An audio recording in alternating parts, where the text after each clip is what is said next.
Assalamualaikum warahmatullahi wabarakatuh. A very good morning all of you. Baik semua, kita akan sambung pelajaran kita dengan gene cloning procedure. Kita dah belajar step nombor 1, kita dah belajar step nombor 2, kita dah belajar step nombor 3. Nampak dah pelajaran kita sekarang dah semakin jauh. Hari ini kita akan masuk kepada step yang keempat. Dalam step yang keempat ni dinamakan sebagai transformation and also amplification. Kedua-dua proses ini diletakkan dalam satu step sebab dia berlaku secara serentak. Transformation and amplification. Sebelum kita lihat dengan lebih jauh tentang step nombor 4 ini, kita akan cuba kembali belajar tentang pelajaran yang lama. Ini adalah gambar yang saya namakan sebagai plasmid. Plasmid ini mempunyai 3 benda. Yang pertama adalah benda yang dinamakan sebagai LAGZ gene.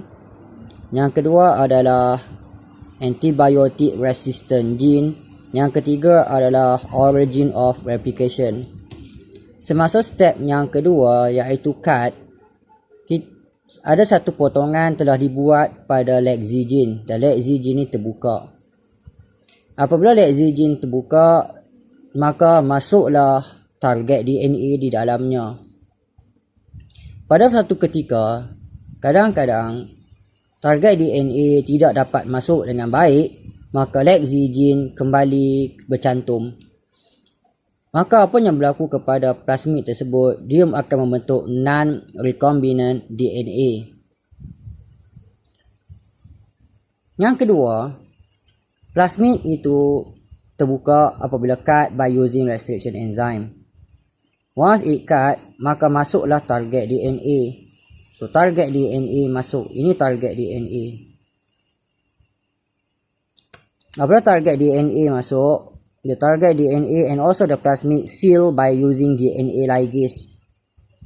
Maka LAGZ gene kamu akan dapati dia tidak lagi berada di situ. Apa yang masih tinggal lagi dekat plasmid itu adalah antibiotic resistant gene dan juga origin of replication. Maka terbentuklah benda ni sebagai recombinant DNA. So sebelum proses transformation ni berlaku, ada dua kemungkinan. The first one, kemungkinan terwujudnya non-recombinant DNA apabila target DNA does not insert into the plasmid. Yang kedua, terbentuknya recombinant DNA apabila target DNA is insert into the plasmid. Non-recombinant DNA mempunyai LAGZ gene yang masih lagi berfungsi.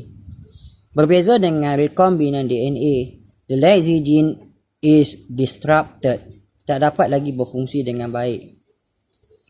Kita lihat apa yang berlaku. Non-recombinant DNA ini semasa proses transformation, dia dibenarkan masuk ke dalam host cell. Proses yang kita nampak ini dinamakan sebagai transformation. Ada 3 kemungkinan host cell. The first one, host cell yang mana host cell ini tidak dapat menerima sebarang plasmid. Ini dipanggil sebagai host cell without plasmid.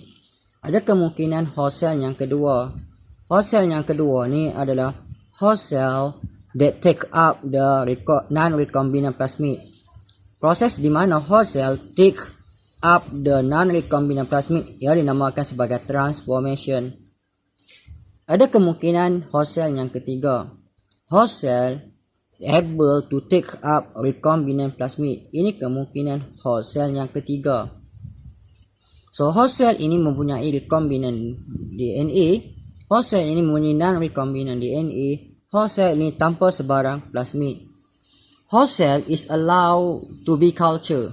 Dia dibenarkan untuk membiak. Proses di mana host cell ini mula membiak, dia akan dinamakan sebagai amplification. Host cell ini membiak untuk membentuk satu culture.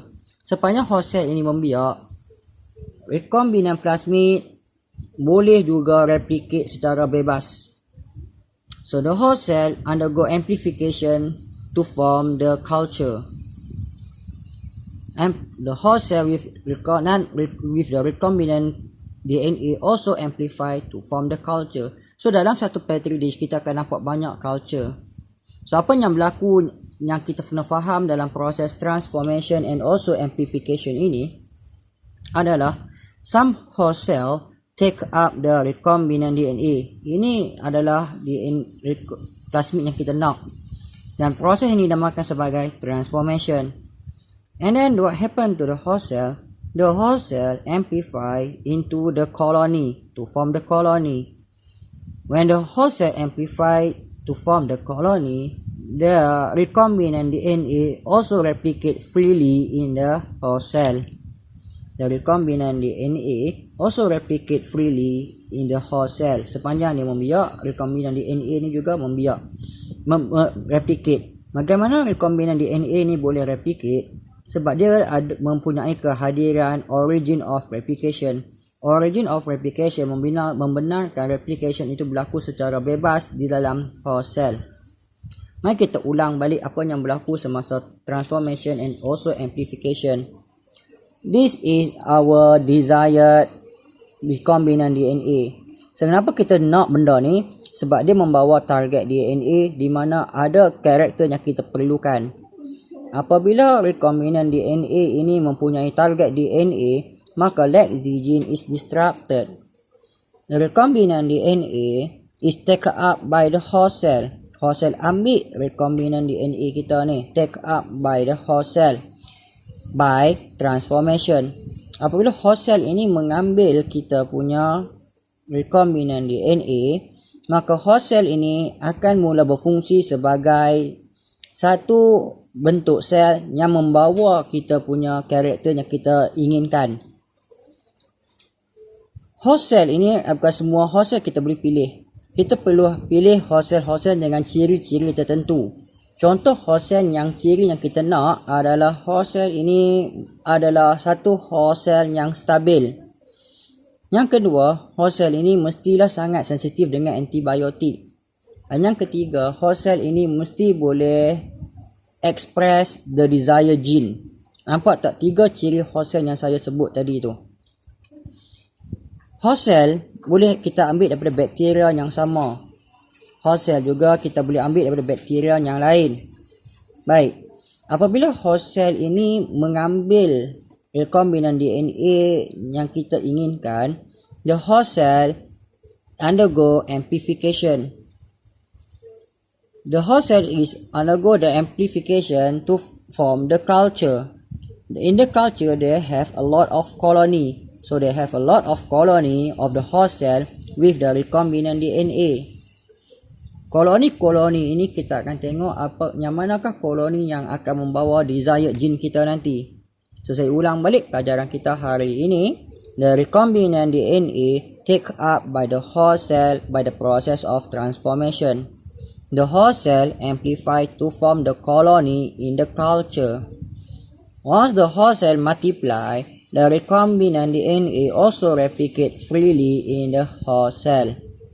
So itu sahaja tentang step yang keempat ini. Step yang keempat ni agak sukar, tapi saya harap kamu baca slow-slow, tengok bernota dan fahamkan diagram yang saya tunjuk.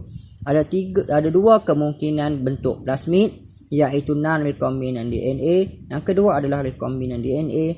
Ada 3 kebarangkalian host cell without plasmid, host cell with non-recombinant DNA, the host cell with recombinant DNA. Yang mana yang kita nak? Yang kita nak adalah yang ini, yang recombinant DNA, sebab dia bawa target DNA with our gene of interest. That's all for today's lesson. See you on the next part.